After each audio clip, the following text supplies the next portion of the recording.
বদ্ধজং Memorial ফুটবলের সেমিফাইনালের তালিকা তৈরি।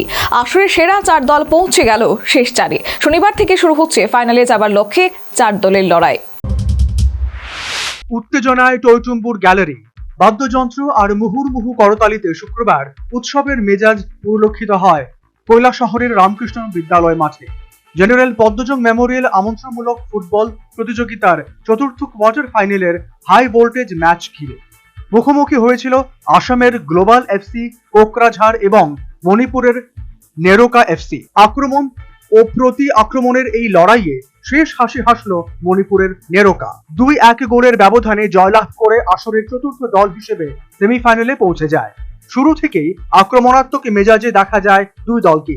ম্যাচের মাত্র 5 মিনিটেই কোকরাঝাড়ের কামাখ্যা দিমারি বক্সের বাইরে থেকে এক দর্শনীয় শটে গোল করে দলকে এগিয়ে দেয়। তবে এই আনন্দ দীর্ঘস্থায়ী হয়নি। ঠিক 1 মিনিটের মাথায় নেরোকার 17 নম্বর জার্সিধারী অমরজিৎ ডান প্রান্ত দিয়ে একক দক্ষতায় বল নিয়ে উঠে দুর্দান্ত শটে সমতা ফেরান। প্রথমার্ধের মাঝামাঝি সময়ে কোকরাঝাড়ের রক্ষণের ভুলে সুযোগ কাজে লাগিয়ে মণিপুরের ডেভিড ব্যবধান 2-1 করেন। পিছিয়ে পড়ে কোকরাঝাড় গোল শোধের জন্য মরিয়া হয়ে উঠলেও নেরোকার জমাট রক্ষণ এবং গোলরক্ষকের দৃঢ়তায় বারবার পরাস্ত হতে হয় তাদের। দ্বিতীয়ার্ধে বেশ কিছু সুযোগ তৈরি করলেও ফিনিশিং এর অভাবে গোল অধরা থেকে যায় গ্লোবাল এফসি দলটি। শেষ পর্যন্ত 2-1 ফলাফলে জয় নিশ্চিত করে মাঠ ছাড়ে নেরোকা এফসি। ম্যাচের সেরা নির্বাচিত হন নেরোকার ডেভিড। আগামী 14 ফেব্রুয়ারি আসরের প্রথম সেমিফাইনাল মণিপুরের রেংদাই এফসি খেলবে ত্রিপুরা পুলিশের বিরুদ্ধে। 15 ফেব্রুয়ারি দ্বিতীয় সেমিফাইনাল মণিপুরের দুই শক্তিশালী দল ট্রাউ